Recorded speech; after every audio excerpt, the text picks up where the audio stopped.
కొన్ని దశాబ్దాల కాలం నుండి ప్రతి కంట్రీ సైలెంట్ గా ఒక షాడో కింద బ్రతుకుతుంది. అది ఏంటి అంటే న్యూక్లియర్ బాంబ్. ఈ న్యూక్లియర్ బాంబ్ ఎంత ప్రమాదకరం అంటే కొన్ని దేశాలను గడగడలాడిస్తుంది, మరి కొన్ని దేశాలు గుండెల్లో వణుకు పుట్టిస్తుంది. ఒక్కసారి ఊహించండి, ఒక దేశం చిన్నగా తన సర్వైవల్ కోసం ఎటువంటి అగ్రెషన్ చూపించకుండా వాళ్ళ పీపుల్ కోసం వాళ్ళని పావర్టీ నుండి బయటికి తీసుకురావడానికి ఒక కంట్రీ బ్రతకడాన్ని, ఆ దేశం ఏదో కాదు, అది మన ఇండియా అయితే కొన్ని దేశాలు కొన్ని సెకండ్స్ లో అవతల దేశాల సిటీస్ ని నాశనం చేస్తే చాలా భయంకరంగా ఉంటుంది కదా.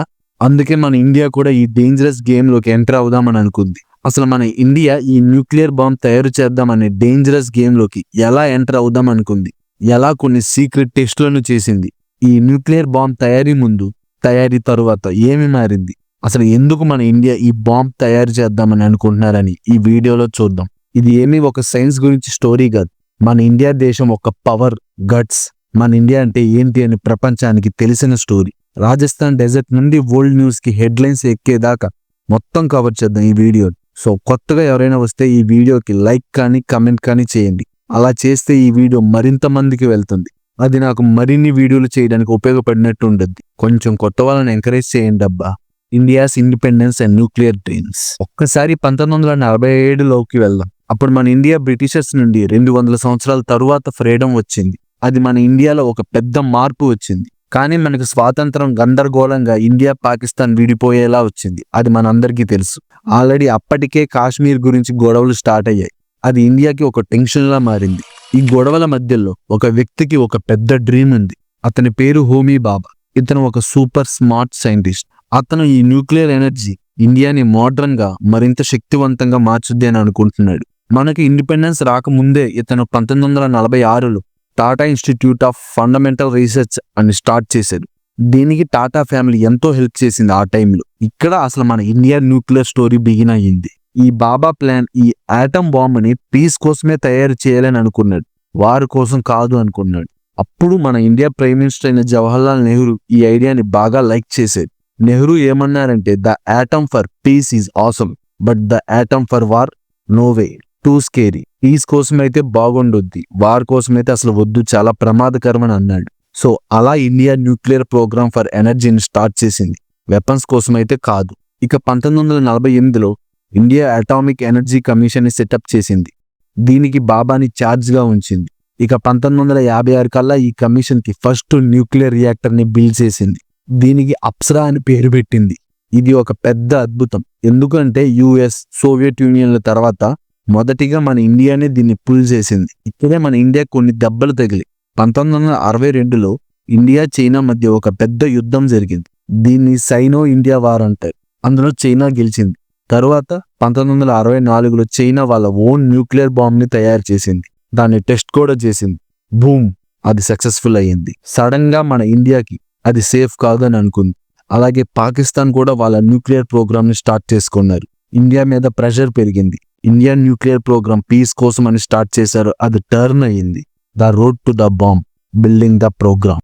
ఇక 1960లో ఈ న్యూక్లియర్ బాంబ్ కి కావలసిన టూల్స్ అన్ని వచ్చి, అది ఎలా అంటారా, దీనికి కెనడా హెల్ప్ చేసింది. కెనడా సహాయంతో సైరస్ అనే రియాక్టర్ ని బిల్డ్ చేశాం.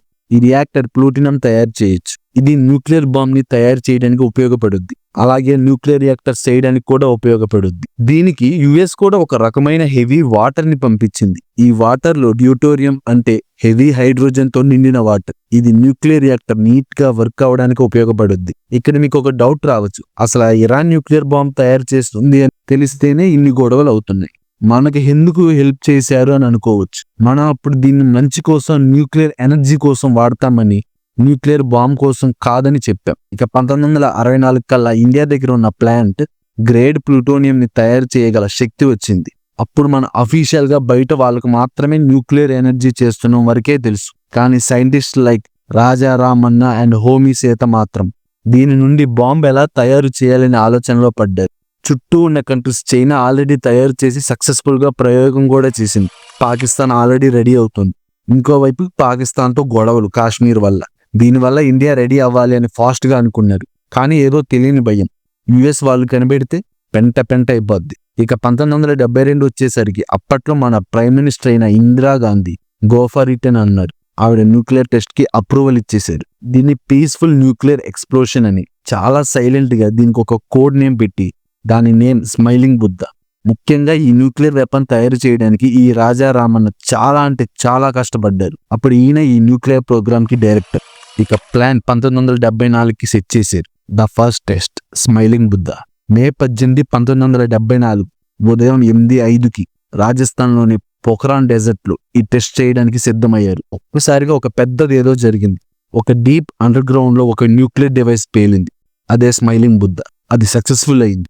అలా మన ఇండియా వరల్డ్ లో 6th కంట్రీగా ఒక పెద్ద న్యూక్లియర్ బాంబ్ ని టెస్ట్ చేసింది. ఇది పెద్ద బాంబేం కాదు, ఒక 8 నుంచి 10 కిలోమీటర్స్ రేంజ్ అంతే పేలుద్ది. ఇది హిరోషిమా బాంబు కన్నా సగం ఉంటుంది. ఇండియా ఏమో ఏదో ఒక పీస్ఫుల్ ఎక్స్ప్లోషన్ జరిగిందని చెప్పుకొచ్చింది. అంటే ఏదో ఒక మైనింగ్ దాంట్లో పేలుడు, కెనాల్ తవ్వుతుంటే జరిగింది అన్నట్టు చెప్పారు. కానీ అది అందరికి ఏదో న్యూక్లియర్ వెపన్ టెస్ట్ అని అనిపించింది. ఈ బాంబు ఒక ప్యూర్ ఇండియన్ ఇంజనీరింగ్. ఈ బాంబులో 6 కిలోగ్రామ్స్ ప్లూటోనియం ని యూజ్ చేశారు. దీన్ని సైరస్ న్యూక్లియర్ రియాక్టర్ నుంచి తీసింది. ఈ బాంబ్ డిజైన్ కూడా సింపుల్ గా నాగసాకి మీద న్యూక్లియర్ బాంబ్ వేశారు కదా, ఫ్యాట్ మ్యాన్ అని, దానిలాగా ఉండుద్ది. ఈ న్యూక్లియర్ టెస్ట్ ని చాలా సీక్రెట్ గా ఉంచారు. అప్పట్లో ఇందిరాగాంధీ ఈ విషయం చాలా తెలివిగా సైలెంట్ గా ఉంచారు. ఓన్లీ ఇంపార్టెంట్ అయిన వాళ్ళకు మాత్రమే తెలుసు. 1400 kg వెయిట్ తో ఉన్న ఆ రియాక్టర్ ని సైలెంట్ గా రైల్స్ మీద టెస్టింగ్ సైట్ కి తీసుకువెళ్లారు. దీన్ని ఇసుకతో కూడా కవర్ చేశారు. ఎటువంటి స్పై శాటిలైట్స్ కనబడకుండా తీసుకువెళ్లారు. యుఎస్ కి, కెనడాకి ఎటువంటి క్లూ కూడా లేదు. కానీ న్యూస్ ఎలాగోలా బయటకు వచ్చింది. దేశాలన్నీ కోపంతో రగిలాయి. యుఎస్ ఏమో మోసపోయామని బాధ, మన వాటిని యూజ్ చేశారని కోపం. కెనడా ఏమో వాళ్ళ రియాక్టర్ యూజ్ చేశామని మరింత కోపం. వెంటనే న్యూక్లియర్ ఎయిడ్ ని కట్ చేశారు ఇండియాకి. అలాగే ఒక గ్రూప్ ని ఫామ్ చేసి మనకి ఇలాంటి పనులు చేయకూడదని, మనకు అలాంటి టెక్ చేతిలో పడకూడదని పంపారు ఆ గ్రూప్ ని. దాన్ని న్యూక్లియర్ సప్లయర్స్ గ్రూప్ అని అంటారు. బయట కంట్రీస్ కోపంతో రగులుతుంటే మన ఇండియా వాళ్ళు ఆనందంతో గంతులు వేస్తున్నారు. మన ఇండియా ప్రూవ్ చేసింది మనం కూడా ఇలాంటి టెక్నిక్ చేయగలమని, పెద్ద పెద్ద కంట్రీస్ తో పోటీ పడగలమని. కానీ వేరే కంట్రీస్ శాంక్షన్స్ అన్ని ఆపేసి, కానీ ఆ టెస్ట్ ఇండియాని మ్యాప్ లో పెట్టింది. వీళ్లతో జాగ్రత్తగా ఉండాలి అని. The long wait 1974 to 1998. Smiling బుద్ధాన్ని టెస్ట్ చేసిన తర్వాత ఇండియాకి ఒక టఫ్ రోడ్ స్టార్ట్ అయింది. ప్రతి దేశం న్యూక్లియర్ హెల్ప్ ని ఇండియాకి ఆపేసింది. ఇక మన ఇండియా మీద డిపెండ్ అయ్యింది. ఒక 24 సంవత్సరాలు ఇండియా న్యూక్లియర్ ప్లాన్స్ గురించి సైలెంట్ అయ్యింది. ఇండియా ఏమో నా దగ్గర లేవు అని చెప్తూనే ఇండియా దగ్గర ఉంది అన్నట్టు వ్యవహరించింది. కానీ ఇంకోవైపు పాకిస్తాన్ ఏమో చైనా హెల్ప్ ద్వారా న్యూక్లియర్ బాంబ్ రెడీ చేసుకుంటుంది. ఇక 1990లో 2 దేశాలు టెస్ట్ చేయడానికి రెడీ అయ్యాయి. కానీ మన ఇండియా ఎందుకో ఆలోచిస్తుంది. ఓవైపు పాకిస్తాన్ టెస్ట్ చేస్తుంది, మనం చేస్తే ఏమైనా అవుద్దా లేదా అనే గందరగోళం. కానీ చాలా డబ్బులు అవసరం టెస్ట్ చేస్తే, మళ్ళీ శాంక్షన్స్ ఏమీ రావు అని. ఇక 1998లో బీజేపీ పార్టీ గెలిచింది. అప్పటి ప్రైమ్ మినిస్టర్ అటల్ బిహారీ వాజ్పేయి ఇండియాని ఎలాగైనా స్ట్రాంగ్ గా చేయాలని అనుకున్నాడు. ప్రౌడ్ నేషన్ చేయాలని అనుకున్నాడు. ఇక ఇండియా పవర్ ఏంటో వరల్డ్ కి చూపించాల్సిన టైం వచ్చిందని అనుకున్నాడు. అప్పుడు ఇందులో ముఖ్య పాత్ర వహించింది మన అబ్దుల్ కలాం. ఎంతో చాకచక్యంగా తన తెలివితో మన న్యూక్లియర్ బాంబింగ్ టెస్ట్ ని ముందుకు తీసుకువెళ్ళాడు. ఇక స్టేజ్ సెట్ చేశాడు ఒక పెద్ద మార్పు కోసం. The second coming, Pokhran 2, 1998 May 11, 1998 3:45 PM Pokhran desert shake అయింది. మళ్ళీ 3 న్యూక్లియర్ బాంబ్స్ ని టెస్ట్ చేశారు ఒక్కసారి. 2 రోజుల తర్వాత ఆన్ మే 13 ఇంకో 2 టెస్ట్ చేశారు. ఈ 2 టెస్ట్లని పొఖ్రాన్ 2 ఆర్ ఆపరేషన్ శక్తి అని అంటారు. ఈసారి మనం వరల్డ్ కి గట్టిగా లౌడ్ గా చెప్పాం, వీఆర్ న్యూక్లియర్ వెపన్ కంట్రీ అని. ఫస్ట్ టెస్ట్ ఏమో శక్తి 1 is a thermo nuclear bomb, A hydrogen bomb 45 కిలోటన్స్ తో. శక్తి 2 ఏమో ఫ్యూషన్ బాంబ్. శక్తి 3 ఏమో చిన్న టాక్టికల్ బాంబ్. ఇక 2 రోజుల తర్వాత జరిగిన టెస్ట్ శక్తి 4 and 5 ఏమో లో ఈల్డ్ ఫ్యూషన్ బాంబ్స్. ఇవి మన ఇండియా టెక్ సూపర్ అడ్వాన్స్డ్ అని వరల్డ్ కి చెప్పింది. ఈ టెస్ట్లన్నీ ఒక సీక్రెట్ గా మన Indian scientist military odd hours లో పనిచేసి మరి యుఎస్ శాటిలైట్స్ ని పుష్పాలను చేశారు చెప్పాలంటే యాక్చువల్ గా. కానీ టెస్ట్ అయిపోయాక న్యూస్ వచ్చింది. అటల్ బిహారీ వాజ్పేయి ముందుకొచ్చి న్యూస్ లో చెప్పారు. అందరూ షాక్ కాదు షేక్ అయ్యారు. మన ఇండియన్స్ ఏమో రోడ్ల మీద డాన్సులు వేశారు. ఇది ఇండియాకి ఒక ప్రైడ్.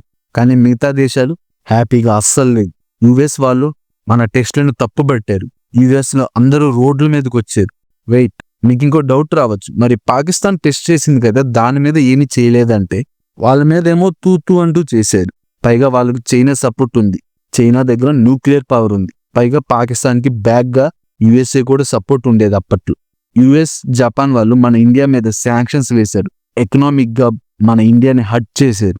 పాకిస్తాన్ టెస్ట్ కూడా సక్సెస్ అయింది. సడన్ గా సౌత్ ఏషియా ఒక న్యూక్లియర్ హబ్ గా మారింది. వరల్డ్ ఏమో జాగ్రత్త పడింది. Why India went nuclear? ఇంకా కొంతమంది కుక్కలు మురుగుతున్నారు, అసలు ఇండియాకి ఎందుకు న్యూక్లియర్ బాంబ్ అది ఇది అని. ఒకవైపు చైనా న్యూక్లియర్ బాంబులు తయారు చేస్తూ వెళ్తుంది, మనకు వాళ్ళకు అసలు పడదు.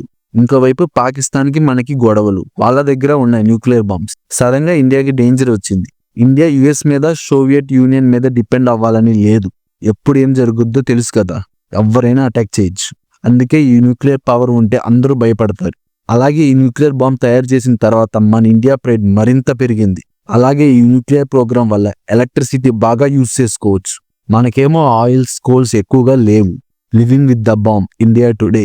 ఫాస్ట్ గా ఇవాళ చూస్తే మన ఇండియాకి 182 న్యూక్లియర్ బాంబ్స్ ఉన్నాయి. అలాగే ఎన్నో మిసైల్స్, సబ్మెరైన్స్, ప్లేన్స్ కూడా ఉన్నాయి. కానీ మనకు ఒక పాలసీ ఉంది. అది ఏంటి అంటే నో ఫస్ట్ యూస్. మన న్యూక్స్ ని ఉపయోగించం ఫస్ట్. ఎవరైనా మన మీద ప్రయోగిస్తే అప్పుడు మాత్రం ఉపయోగిస్తామని అర్థం. కానీ ఇది ఫ్యూచర్లో చేంజ్ అవ్వద్దో లేదో తెలీదు. మీరేమంటారు? మారచ్చా లేదా అనేది కమెంట్ చేయండి. మన ఇండియాని న్యూక్లియర్ నాన్ ప్రొలిఫికేషన్ ట్రీటీలో జాయిన్ చేసుకోలేదు. ఇది ఏంటి అంటే ఇందులో జాయిన్ అయిన కంట్రీస్ వేరే కంట్రీస్కి ఎటువంటి న్యూక్లియర్ బాంబ్ టెక్నాలజీని ఇవ్వకూడదు. కానీ మనం జాగ్రత్తగా ఉండాలి. చుట్టూ ఉన్న కంట్రీస్ దగ్గర న్యూక్లియర్ వెపన్స్ ఉన్నాయి, ఎప్పుడు ఏమైనా జరగచ్చు. మన న్యూక్స్ ని చాలా సేఫ్ ప్లేస్ లో ఉంచారు. అది ఎటువంటి వాళ్ళకి తెలియకుండా జాగ్రత్తగా ఉండాలి, లేదంటే వాటి మీద దాడి చేయడానికి రెడీ అవుతాయి చైనా, పాకిస్తాన్ లాంటి దేశాలు. కంక్లూషన్, మీలో ఎవరైనా ఏదైనా కంటెంట్ చేయమని నన్ను అడగాలి అంటే కమెంట్ సెక్షన్ లో తెలపండి. దాన్ని ఖచ్చితంగా నెక్స్ట్ వీడియోలో చేస్తాం. నేను ఇంకా చాలా డెప్త్గా వెళ్ళలేను. డెప్త్గా వెళ్తే 1 hour పైన వచ్చింది వీడియో.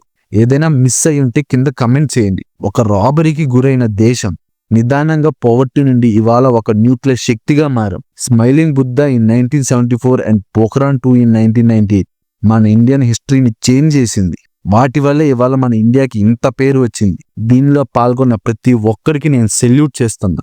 ఈ వీడియో మీకు నచ్చింది అని అనుకుంటే, ఇంతవరకు చూసావంటే ఈ వీడియోకి ఒక్క లైక్ కానీ కామెంట్ కానీ చేయరా. అలాగే సబ్స్క్రైబ్ చేసుకుని అస్సలు మర్చిపోవద్దు మిత్రమా. అందరూ జాగ్రత్తగా హెల్దీగా ఉండండి. జై హింద్.